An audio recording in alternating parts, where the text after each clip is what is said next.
Hi everyone, welcome to my channel if you're new here. Welcome back to my channel if you're a returning viewer or subscriber. I am so excited for today's video, you don't even understand. Today I'm doing part 2 in a series that I started last year where I am reading celebrities' favourite books. So far we did Louise Vinay, but for this video it is going to be Alex Turner. Alex Turner, aside from all of his other projects, is best known for his role as lead singer in the British rock band Arctic Monkeys.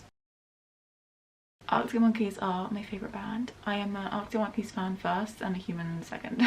And seeing as I know their music like the back of my hand and I've consumed more than my fair share of interviews and performances, things like that. After doing the video of Louise Vinay, who is Alex's girlfriend if you're not aware of that already, I knew that I was eventually going to be filming one for him. His was actually the one that was first in my mind. I just had a more concrete idea of what Louise's favourite book was. I think it's very easy to get caught up in the way that Alex looks, in the way that he performs, everything like that. But what first drew me to Arctic Monkeys music was definitely their lyrics. I grew up on Tumblr. Its peak was in the midst of my secondary school years, so best bet it had me in a complete chokehold. A lot of the music from the 2010s really shaped me, and I would see Arctic Monkeys about, but I never really delved into their music. I have recollections of watching the Why Do You Only Call Me When You're High music video, and I saw gifs of the Do I Want to Know animations all over Tumblr as well. That literally could not be avoided. I was always listening to songs I'd like downloaded from like YouTube to MP3 converter, or even just songs on YouTube at that stage, or ones that I get through Bluetooth from my friends. And seeing as I would get kind of hyperfixated on one song or another,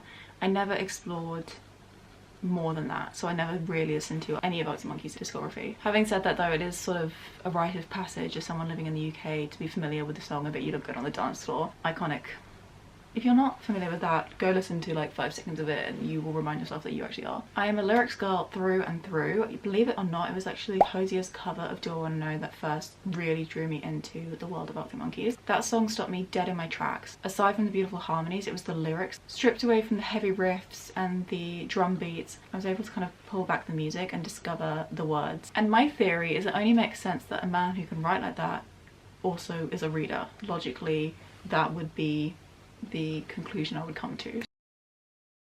But I do think that it's really important to say that I literally do not know this man in the slightest. I've never met him in my life. I probably will never meet him, which is also probably a good thing because I can just tell it would be such an unsatisfactory experience and it would be just the worst and I would make a fool of myself. I wouldn't say what I wanted to say. I wouldn't like compose myself at all in terms of like getting a full sentence out in one piece. But I can sit back and I can like view the music and I can view the members of the band through what I know best, which is literature. This video is entirely for entertainment purposes. It's all just for fun, and I'm sure that any of the links I make between the writing of the author, we're going to be looking at Alex or the Monkeys or any of his music or anything like that, will be strenuous at best, so please take everything I say with a grain of salt. Nothing is factual when it's just like my opinion of him, because like I said, I do not know this guy. I can only tell you from like what I've seen from like standing the band, but beyond that I can't tell you anything about him that you don't already know. But all of that aside, I really truly respect Alex. Managed to see of him. I think he's a very complex person and what you see is definitely not what you get, and I love being able to decode little pieces of his personality, not to get the kind of inside scoop and to tell everybody like the thing I revealed that he wants to keep hidden, dragging it into the public eye, but to kind of gradually uncover, or even just discover full stop, a person that I really truly admire. And I found with him that if you take the time and you take the effort and you're patient and attentive, that there's a lot you can actually find out about him and the band through the music.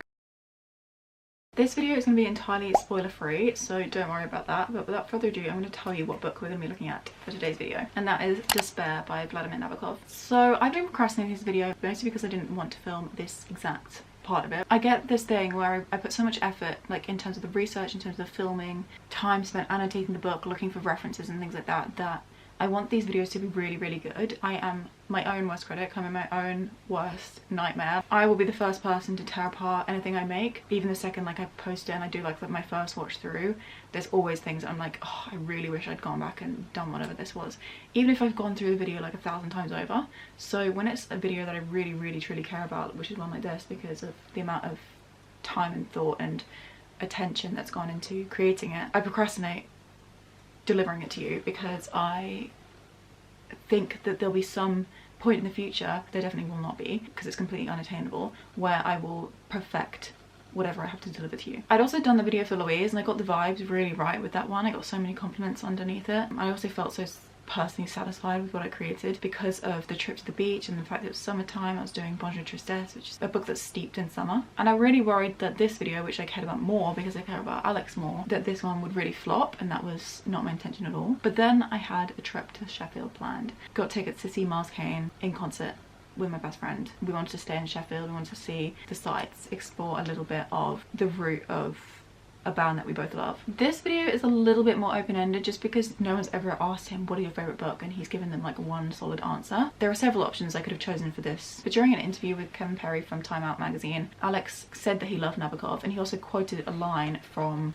this book, Despair. I'll have the link below of the interview because it's a really great one. I believe the article is from 2014. Obviously it's been like a decade since then, so he's probably got new favourites, or I don't know what the deal is, but I know that this is a book that he liked, so we're gonna say, for at least the best that we can manage to guess through him, through a very private person, that this book impacted him at one point in his life. I'm filming this intro as like the last thing I do before the outro actually, where I give my final thoughts on the novel. So I have already read this, but before reading this book, before picking it up, before the idea of this video, I'd only read Lolita by Nabokov. I read that when I was 18, and I don't remember much of that experience other than the writing was incredible and I thought it was an ingenious book. In terms of what it caused in your mind, how it caused you to react and respond to the novel. This is definitely not a video in defense of Lolita. If you want my thoughts on Lolita, I'm going to link below a couple of videos that really kind of sum up how I feel about that book, because I am a fan of that book. I know that people like freak out at that, so if you're confused, there'll be links. But seeing as I really loved his writing in Lolita, like aside from the storyline, I thought that I had a pretty good chance of the rest of his work, and I've had titles such as Penin, Mary, Pale Fire, ones like that on my TBR for like many years at this point. Despair seems largely neglected. In terms of Nabokov fans, this one is quite a popular one. It's a bit of a fan favourite, and I was very excited to see how I found another piece of his work. Self-satisfied, delighting in the many fascinating quirks of his own personality, Herman is perhaps not to be taken too seriously. But then a chance meeting with Felix, a man he believes to be his double, reveals a frightening split in Herman's nature. Convinced that he has found his doppelganger, Herman uses this discovery to weave a money-making plan that leads to disguise, betrayal, and eventually murder. We are told basically the entire plot of this book, but that's not what this is about. It's written in the first person from Herman's perspective, and most of it I would say is a character study, despite someone who tells you a lot about himself, someone who is very ambiguous, and someone who is also a completely unreliable narrator. 2014, contextually in Arctic Monkeys history, was a time of change, you know, 2012, 2013, 2014, a lot was happening that was different from the earlier years, not just in terms of the music they were making and the style of that, but who Alex was and how he, not even who he was, who he presented himself to be. And I think that whole idea of an unreliable narrator can be taken on stage as someone who's like putting on a performance to portray something that isn't necessarily representative of who they are. Hope you enjoyed the video. I hope I managed to edit it together in a way that it is something similar to what I have dreamed it up to be. Let's go. I realised that I never actually read you the quote from the interview. I felt like that would be kind of good to include. Our time's up, but Turner's in no hurry. We sit and chat about books, and as befits the sharpest lyric writer of his generation, he's the sort of reader who can quote his favourite novels. He's a fan of Conrad and Hemingway, but above all Nabokov. He recites a line about internalised anger from despair. I continued to stir my tea long after it had done all it could with the milk. You know, just checking I actually read that correctly.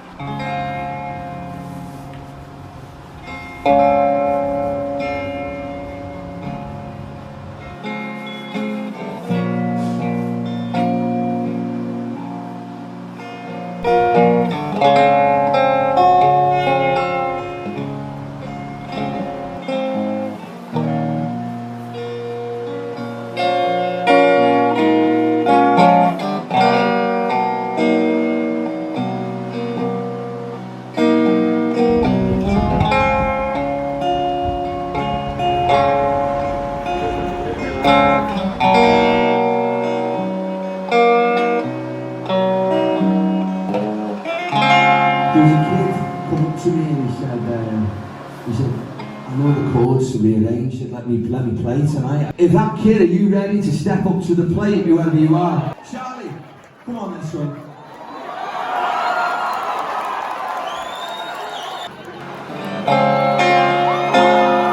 Let's give it up for Charlie.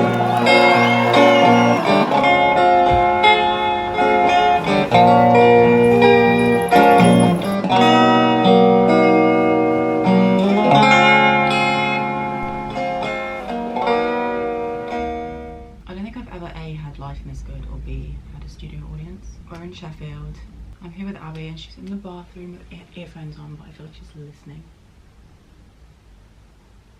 We're in the hotel and it is day 2 of being here. We drove here yesterday morning. That was all fine. We just did like a walk around the city centre. In the evening we went to the Kane concert. We went to the bookstore and I found a signed copy of the book that I've been wanting to get, which is Always Blue by Deborah Levy. The signature is really cool. That's basically why I wanted it. And also I read my first Deborah Levy this year.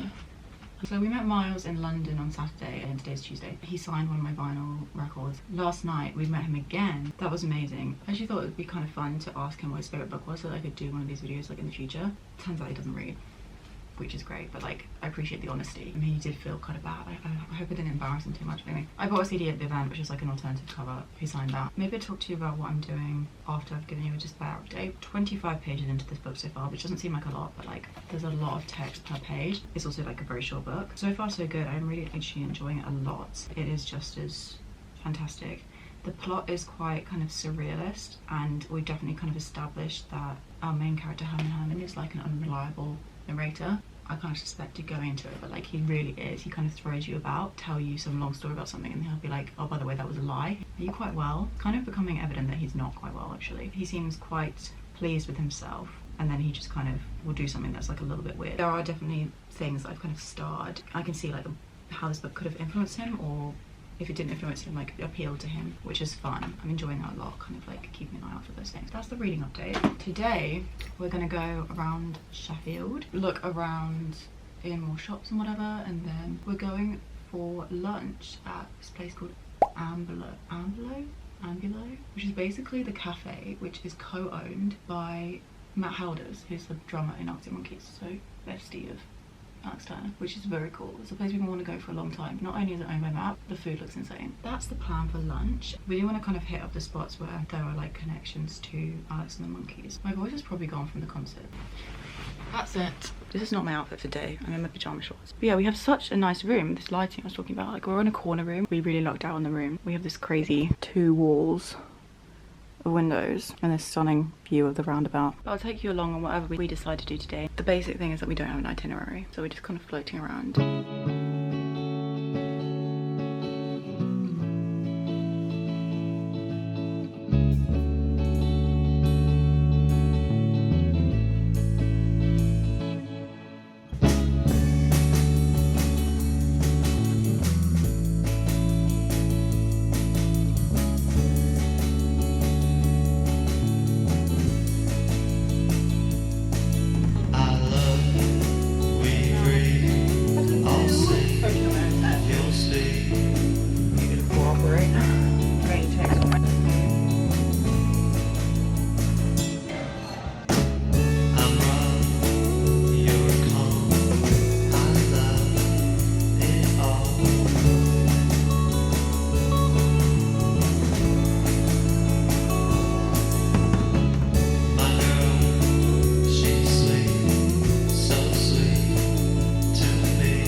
Yeah, 15 minutes to the park, 17 minutes to a random little town. Say bye. Take 2. Take 200.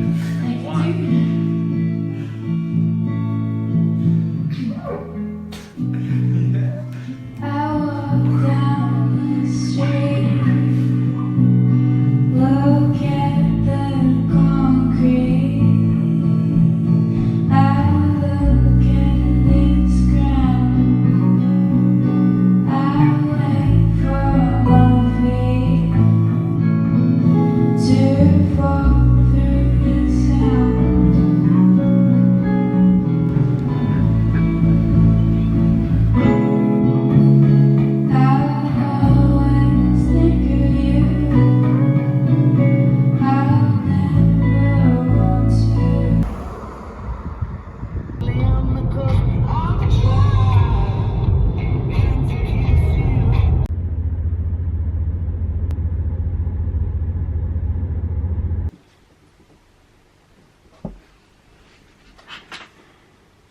I feel like the meme of that girl when she like walks into the screen, she's like, hello, how y'all doing?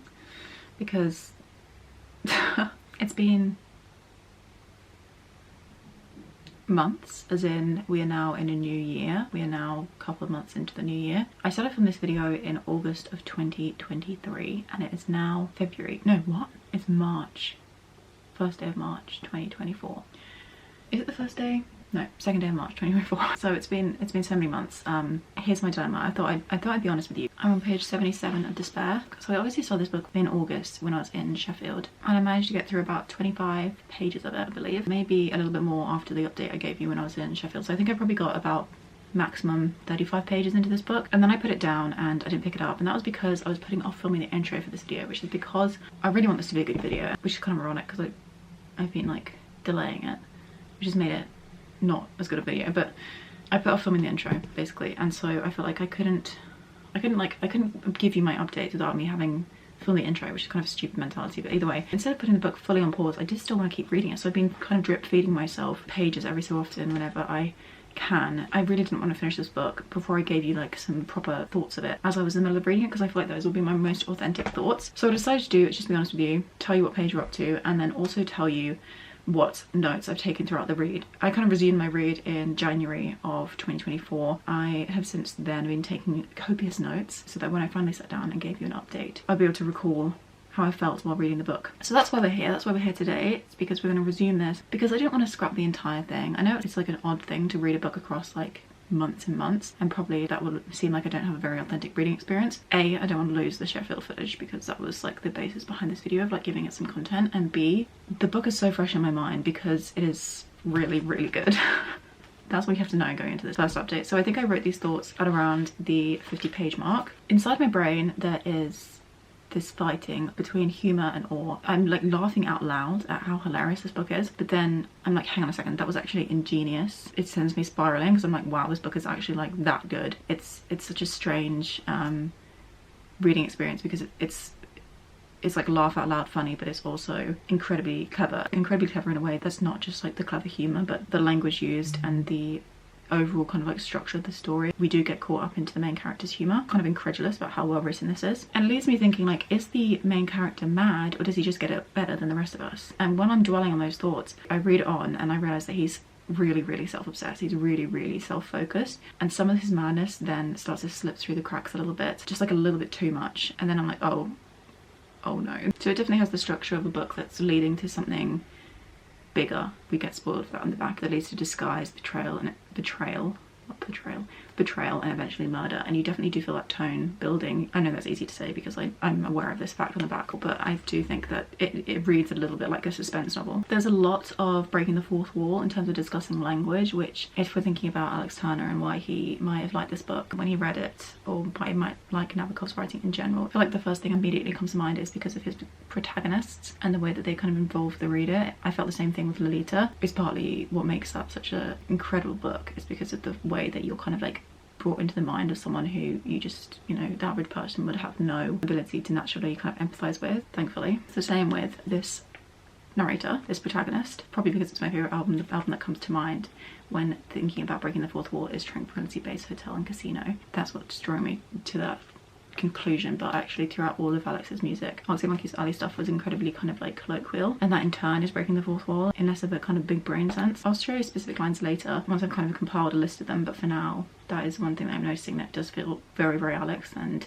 it's kind of like a glaringly obvious point. It's not something I'm trying to search for, because that's the other thing I want to say is that I'm having so much fun finding these kind of tenuous links. For example, when Herman is discussing his dreams, he's talking about how like boring it is to hear about someone else's dreams, and it makes me think of the line from the dream synopsis. I found these links in the video I did for Louise Van I as well, but I feel like I'm finding even more here, which is really exciting. I think it's because of the language used and probably just a greater sense of who Alex is, just because even though he's a very private person, we've seen more of his content than inherently kind of more of his thoughts because of the amount of stuff that's out there, like his interviews and his music and everything like that, and also the fact that he's a great lyricist. I feel like I'm constantly trying to examine whether I'm seeing these things and feeling these things just because I'm looking for them, which is probably definitely true. You know, I'm looking into this more than, you know, the average person would. If someone was like an Arctic Monkeys fan but they picked up this book not because of that, I don't think they'd find as many references. I do think I'm definitely kind of like stretching things, but I think if you're a big fan and you want to read this book because Alex loved it, then I think if you're looking for it, you will be finding a bunch of links between him and the writing particularly. I won't lie to you, everybody, it genuinely makes me a little bit angry.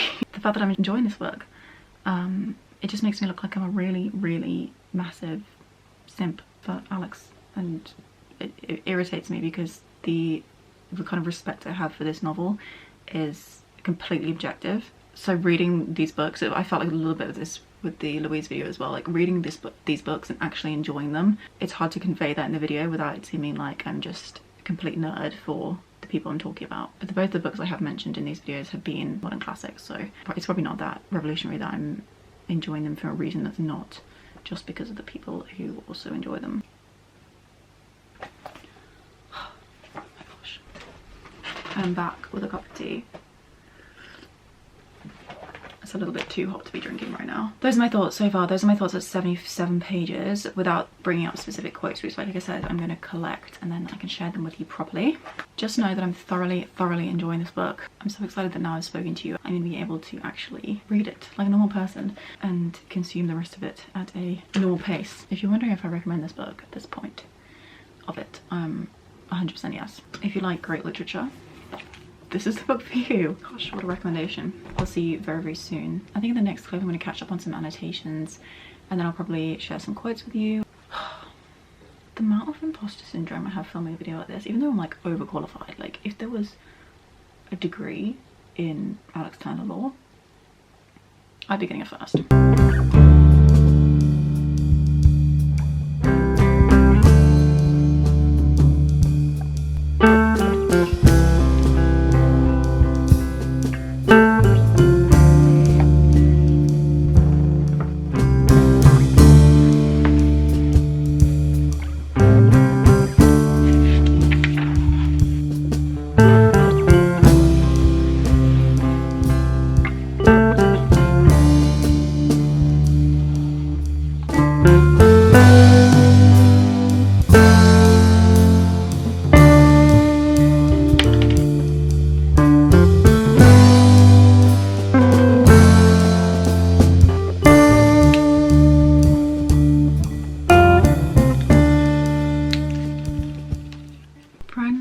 Emotional.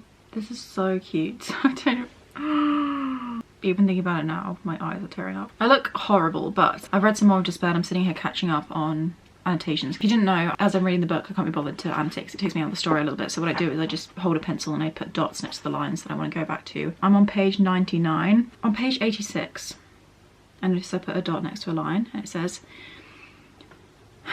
I fell silent suddenly and sat deep in thought, stirring my tea, which had long done all it could with the sugar. Then after a time I said aloud, what a perfect donkey I am. I fell silent suddenly and sat deep in thought, stirring my tea, which had long done all it could with the sugar. And this was before I saw online that not only did Alex like mention this book, but he mentioned liking this line. I'm not sure what the exact context is, but I do know that he has quoted from Despair, and I now know that that's the quote he used. Seeing my past self, who didn't know that, mark that line separately, I just, you know, read your favourite celebrity's favourite book, especially if they read private and you've never had the chance to meet them or whatever, because I feel like in a weird way like I'm connecting with him, which is just like to like be drawn to the same thing within the book, to be drawn to the same thing and to know that he's read these lines, that the lines that I'm reading is just such a special feeling, and I definitely recommend it. It is a brilliant line. I fell silent suddenly and sat deep in thought, stirring my tea, which had long done all it could with the sugar. Even the structure of that sentence, I'm thinking it's like this, the syntax in particular reminds me of like Monkeys lyrics, or reminds me of how Alex speaks in interviews in that kind of like considered, deliberate way that you can kind of feel him playing with the language before your eyes. Mind-blowing experience, literally mind-blowing experience. I'm enjoying this so much. I'm enjoying everything so much. The book itself, and then that it's making me consider these things. I think that's what I had so much fun with the Louise video. Finding these connections further enriched my experience of reading the story. It wasn't something drawing me out of it. It was something that allowed me to see like another aspect of the story, which I couldn't Obviously when you're reading books, specifically a classic, you're kind of analysing the text a little bit, even if you're not studying it, if you're just doing it for fun. I feel myself doing that anyway. This is adding like a completely different element to it on top of that, which is just making this an even more enjoyable experience. That's my update. I'm having a great time. The mistake of my innumerable forerunners consisted of their laying principal stress upon the act itself, and in their attaching more importance to the subsequent removal of all traces than to the most natural way of leading up to that same act, which is really but a link in the chain. One detail, one line in the book, and must be logically derived from all previous matter, such being the nature of every art. If the deed is planned to perform correctly, then the force of creative art is such, that were the criminal to give himself up on the very next morning, none would believe him. The invention of art, containing far more intrinsical truth than life's reality. The invention of art, containing far more intrinsical truth than one's reality.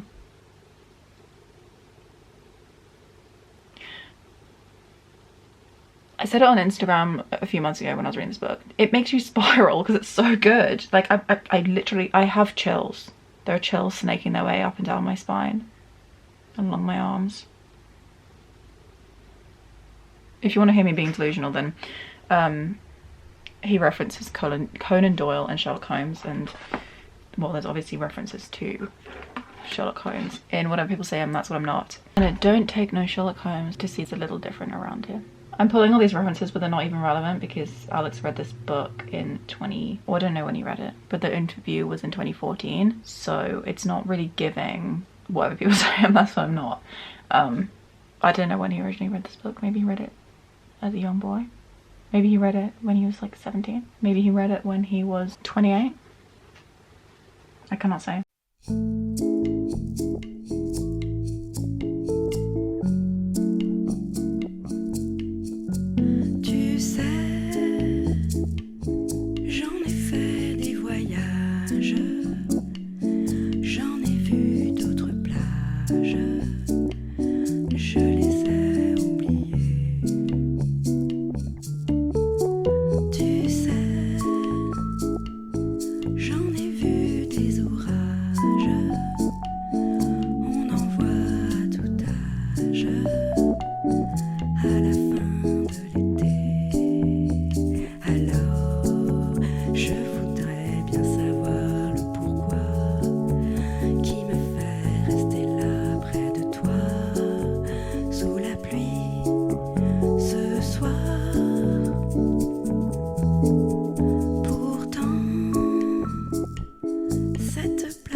Yesterday I finished Despair, which is huge news, which means that I can finally finish this video and get it out for you.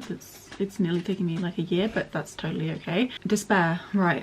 Oh my gosh, this was a journey. There was so much at the end to be discussed and everything like that, and I will go through a little bit more in the outro where I kind of like end the video, as well as go in depth about what I think about the book and also how I think it links with Alex Turner. Look at this.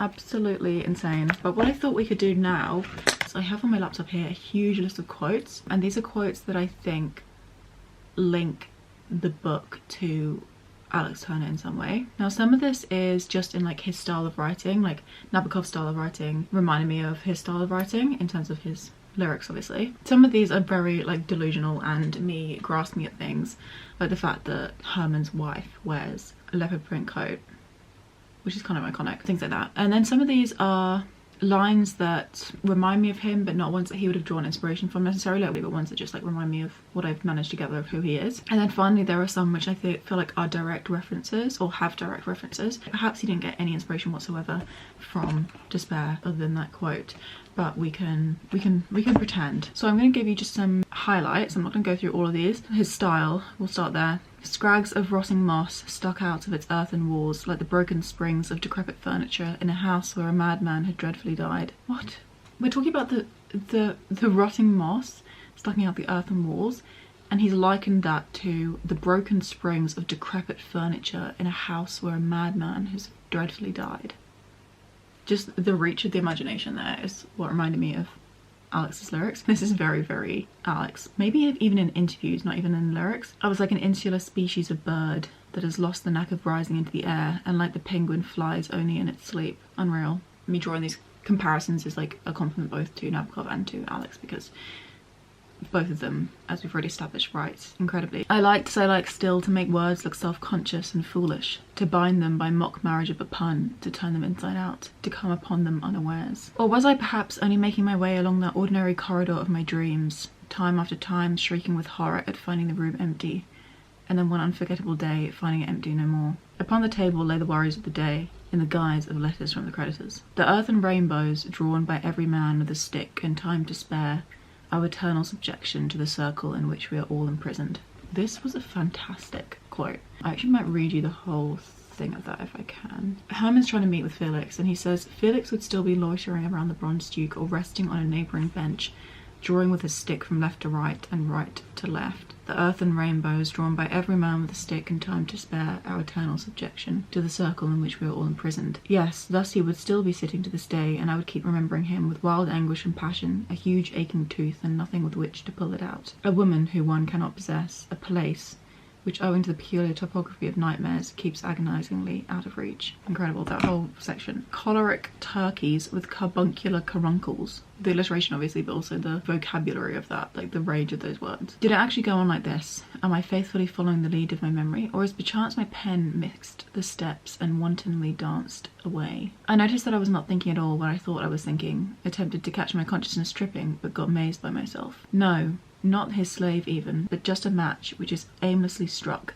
and then blown out by some inquisitive child, the terror of his toys. Stubbled fields with snow lying here and there. That reminds me a lot of early Monkey's work. Stubbled fields with snow lying here and there. Stubbled, the way that the grass or the dead grass kind of like juts up through the snow, likening that to an unshaven face. So some like beautiful thing in nature, but being compared to some very mundane colloquial kind of phrase by relating it back to just like an average man, which is kind of reminiscent of some of the lines in early Monkey's work. A facetious note is admitted, poking sly fun at life's conservativeness. Again, reminds me of early Monkey's work. And even now, like the later stuff, like TBHC and stuff like that, it does feel like he's making fun of these like typically British or typically human things. I'm gonna skip my delusional section. I'll go to ones that just remind me of him. We'll do a delusional last. Philosophical speculation is the invention of the rich. Say it with me, TBHC. From the end of 1914 to the middle of 1919, I read exactly 1,018 books. This reminds me of an interview in which Alex said that he had read Crime Punishment twice. What are you reading? And he was like, oh, I'm reading Crime and Punishment. And they were like, but we saw you with that book like a month ago. And he was like, yeah, I started rereading it. Bizarre. I'm in awe. I wish I was able to read exactly 1,018 books in 5 years. An author's fondest dream is to turn the reader into a spectator. Is this ever attained? This is an interesting line. I feel like I might just leave you to think what you think of that. Would you say that's true for Alex's songs? I don't know. I've grown too much used to an outside view of myself, to being both painter and model, so no wonder my style is denied the blessed grace of spontaneity. That's great. That is a really great quote. His eye Eves, a good word that, ornate but good and a welcome guest to my prose. The way that Nabokov kind of reflects back on his writing, again, reminds me of some interview pieces. And then one of the points that I drew out actually before I'd read the article in full was this quote from page 36 where it says, to be frank, all this would be far more befitting at the beginning of the first chapter than at the beginning of the third. I commented on that line by saying that he felt incredibly self-aware, which the interviewer in the original interview I got the despair quote from, you know, the Time Out one or whatever it was. He says that himself. I took shelter under a porch, this blasting the blast. What a pun. I'd already noticed his fondness for inspired sayings, and it was quite useless racking one's brain trying to see the idea he really desired to express. That's like what was like people from other countries trying to understand some Monkey's lyrics just because English isn't their first language, which is totally fair enough, and the northern dialect, I guess. And then also trying to analyse their lyrics. Sometimes there's some great meaning and sometimes quite useless racking one's brain to trying to see the idea he really desired to express. I'm a bad speaker, and the oration which I seem to render word by word did not flow with the lissom glide it has on paper. Alex has said that himself. He writes more eloquently than he speaks. I also relate to that. I stumble so much in these videos, anytime I speak in person even. Very mediocre stuff, I know that myself. During the process of writing I was under the impression that I was turning out something very smart and witty. On occasions, like a thing happens in dreams. You dream you are making a speech of the utmost brilliancy, but when you recall it upon awakening it goes nonsensically. A bunch of references in there, but reflecting on his own work and saying it's mediocre. That self-deprecative side that we've seen plenty. This is interesting. The risk of having my work published, not much of a risk either, for as soon as my manuscript is sent out, I shall fade away, the world being large enough to afford a place of concealment to a quiet man with a beard. This may have been the case back when this was published or written or whatever, but I think it's much less of a thing now, particularly for a rock star. You know, it's not possible to just produce music and then fade away because the world is not large enough to afford a place of concealment to a quiet man. That made me quite like melancholic, which is kind of funny. I've grown so used to writing that now I am unable to desist. Dull work recounting this, it bores me to death. Almost sounds like a direct quote. If you told me that Alex said that, I would fully believe you. Frolics of the intuition, artistic vision, inspiration, all the grand things which have lent my life such beauty. May I expect strike the layman, clever though he may be, as the preface of mild lunacy, reminiscent of the way that early Monkeys fans kind of view later work. Our meeting had the exact colour of chance I wanted. There are references to various authors throughout this book, so we've got references to Arthur Conan Doyle, Dostoevsky, which we know for a fact, like I've already mentioned, that Alex loves Crime and Punishment. Leo Tolstoy. Assume if he's into the Russian classics, then he'll be a Tolstoy fan. Who knows though? And there are also lots of references to music because Herman is a musician who's a violinist, but unlike Alex, he frequently talks about how brilliant he is at it. Since childhood I've loved music. An artist feels no remorse even when his work is not understood, not accepted. I think that's an entirely kind of like subjective viewpoint. With the response to Tranquility Base Hotel and Casino, it was critics who were critical of it as well as fans, but either way it seemed like it was such a project that came from the heart, and you could see that the band, particularly Alex, put everything into it. It's my favourite project of theirs, so I could go on about it forever, but broke my heart and also continues to break it a little bit, the fact that it's so misunderstood. Put your all into something and then not receive very good feedback on it, even if it is art and even if you're making it partially for yourself. If you're putting it out into the world, you're doing it partially for people as well. I think it's okay to feel disappointed in that. By the way, I did want to say that these points that I'm bringing up, they're all just wild guesses, you know. As with references to earlier stuff, obviously I don't know when he read this book, but he might not have read it when he was like 17, 18. When he was writing the early albums. I'm just enjoying spending too much time researching into it all. The car's body scratching its paint makes you think of body paint, obviously not though. The half-smoked cigarette held between finger and thumb. Produce my pocketbook. We know that he writes on paper all the time. They highly praise my style and vivid imagination. And so in order to obtain recognition, to justify and save the offspring of my brain, to explain to the world all the depth of my masterpiece, did I devise the writing of the present tale. That's me creating this video so that people pay attention to TBHC. Welcome to the outro of this video. For some reason we're very zoomed in. Despair. My thoughts on it, how it links with Alex, and also the outro for this video. That's what we're going to be doing at this moment. I finished Despair. The tall and short of the matter is that I just loved it. I thought it was brilliant. I could gush. I already have gushed. I gushed so many times to people in my life about Nabokov, who he is and what he managed to do, and like the fact that he, did I even talk about this earlier, like the fact he translates his own work written in Russian, translated into English by himself. That thing aside, this book is just the definition of an unreliable narrator. Everything we see is either outlandishly ridiculous to the point where you're kind of like laughing over it, or you're like, this man is so not right, and you see it kind of like in subtleties as well as like glaringly obvious ways. There's this section towards the end where Herman is called out kind of for the first time in his entire life by someone who was friends with his wife, who sends him a letter and complains at him for his treatment of his wife and how he left her to kind of pick up the pieces while he ran off and did this crime. It's like a, how could you, you're insane. Like he calls him out for exactly for what he is. Herman's response to it is, can't you see, reader, how I've treated this man in the past and I've done nothing wrong. It's all in his head. He is the person who has misdrew what I've meant and how I've treated him, how I've acted in front of him. And you see exactly how far his kind of disillusion at himself has gone. The book is also quite dark. There's obviously a murder and it's broken up by great wit and also laugh out loud humour. A lot of my tabs here you'll see are orange, which means funny. I mean, those are the vast majority of the tabs. There were some moments that I really kind of cackled at, or I was just like, Nabokov, you literal genius, like how on earth did you do that? Which is also sometimes the way that I react to Alex's lyrics, which is kind of interesting. I think the whole idea of the unreliable narrator relates to what I said in the intro, where we're seeing performance, this caricature, this persona that Alex has put out in 2014 particularly, but also going on a little bit now, because he is this incredibly private person and because he finds it easier to hide behind a little bit of facade. In fact, in the interview there's a quote. "As perverse as this may sound, I don't really enjoy being the centre of attention," he says. "It's alright during a show because I'd argue it's the song or the performance that's the centre of attention. It's not like me opening my birthday presents in front of everybody. I'm not a big fan of that." And I feel like the only way you're able to survive in such an intense spotlight, particularly during the era that, you know, he was referencing this book, is by showing people in a kind of a bit of an aggressive way in terms of like how much you're delivering it, what you are, when that's not what you are. Whatever people say, and that's what I'm not, you know?